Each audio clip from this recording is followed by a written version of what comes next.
I'll be demonstrating how I perform this burst fade step by step only using two guards. I usually always start off by putting in my ball line as my first step, but as you notice I do this in two parts. I create a starting point and the ending point. This way I can create the most consistent line possible. As soon as I'm done putting in that ball line where I want it to be, I'm going to debulk the rest of that and give it a bald finish.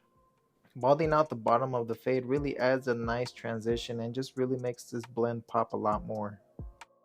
And for the first guard that we're going to be using is the wall 1.5 guard with the lever all the way closed. And I'm going up about 2 fingers with right above of that ball line that we just created. And same thing, I want to try to keep this as consistent as possible.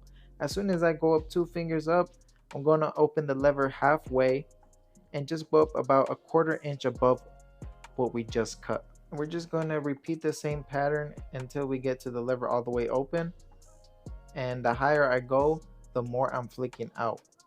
So what we're doing here is establishing the highest point of the blend. So keep in mind where we cut with the 1.5 guard open. We won't be going above this. We're taking that guard off and opening the lever all the way. We're going to go up about a finger's width, just half of what we created. And as we get to the top part of this guideline, flick out a little bit. That way it doesn't create such a harsh line for us to blend it out afterwards. And as you see, I keep going over it because I want this line to be as consistent as possible, both in length and shape.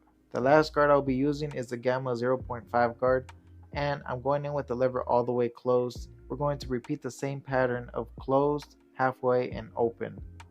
Once we complete that whole round, I'm going in with the lever halfway now, and you should see this blend already connect.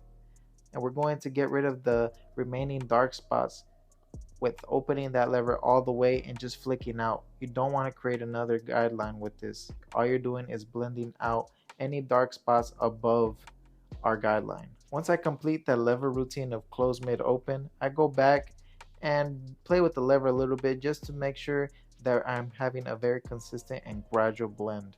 Now take a step back and really look at your work. Right now is the best time to detail your fade.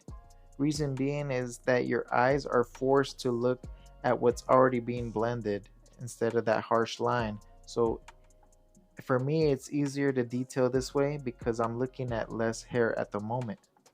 I don't know if that makes sense, but I usually always detail when I get to this last step. It really makes a difference in my fades. Now to our last step, we're going to take the guard off and go in with the lever all the way closed. We're going to follow that same pattern, and here I'm not using the entire blade, I'm just using the corner. This is going to give me more control of what it is that I want to cut. I can target the area much better, more accurately. And keep in mind, the higher you're going and the more you open the lever, the less pressure you're applying and the more you're flicking out. You have to put all those things together when using this technique. Also, not sure if you noticed, but I did switch out my clipper to perform this last step.